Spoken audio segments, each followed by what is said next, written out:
People welcome to Kumari kitchen. మరి ఈ రోజు స్పెషల్ రెసిపీ మటన్ సూప్ అండి.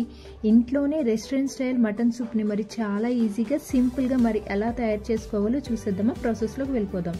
ముందుగా బోన్స్ లేకుండా మటన్ ని ముక్కలు తీసేసుకొని ఒక పాన్ లో యాడ్ చేసుకోవాలి.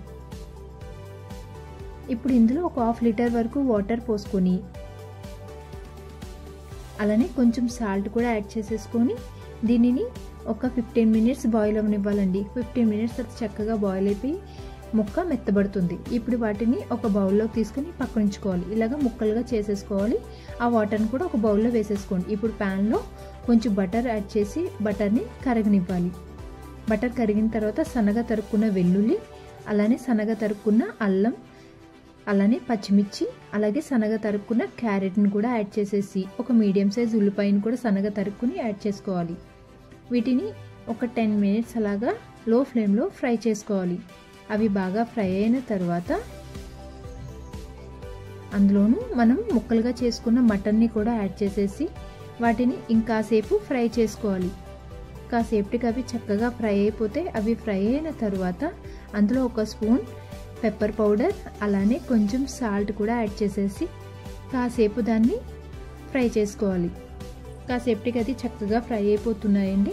ఫ్రై అయిపోయిన తర్వాత కొంచెం కొత్తిమీరను కూడా యాడ్ చేసేసుకొని ఇప్పుడు పక్కన పెట్టుకున్న మటన్లోని నీళ్ళను కూడా యాడ్ చేసేసుకొని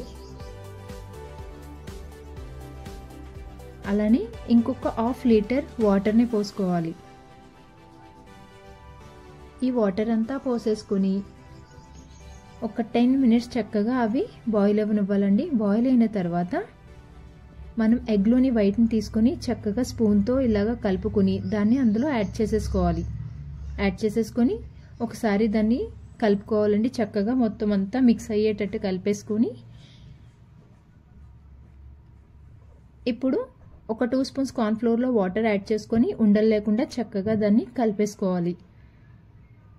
ఇలా బాగా కలిపేసుకున్న దీన్ని ఇప్పుడు ఈ ప్యాన్లో యాడ్ చేసేసుకోవాలి. యాడ్ చేసేసుకొని అది చక్కగా మిక్స్ అయ్యేటట్టు బాగా కలిపేసుకోవాలి. అది బాగా చిక్కబడుతుందండి.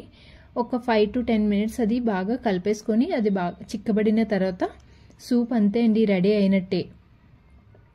అలానే కొంచెం వెనిగర్ని కూడా యాడ్ చేసేసి ఉప్పుని సెట్ చేసేసుకొని ఇంకా స్టవ్ ఆఫ్ చేసేయడమే అండి. ఇంకా చాలా సింపుల్గా ఈజీగా అయిపోతుంది ఈ సూపు. చాలా హెల్దీ అండి, చాలా టేస్టీగా కూడా ఉంటుంది. మరి మీకు నచ్చిందా? నచ్చితే please subscribe to my channel. Thank you.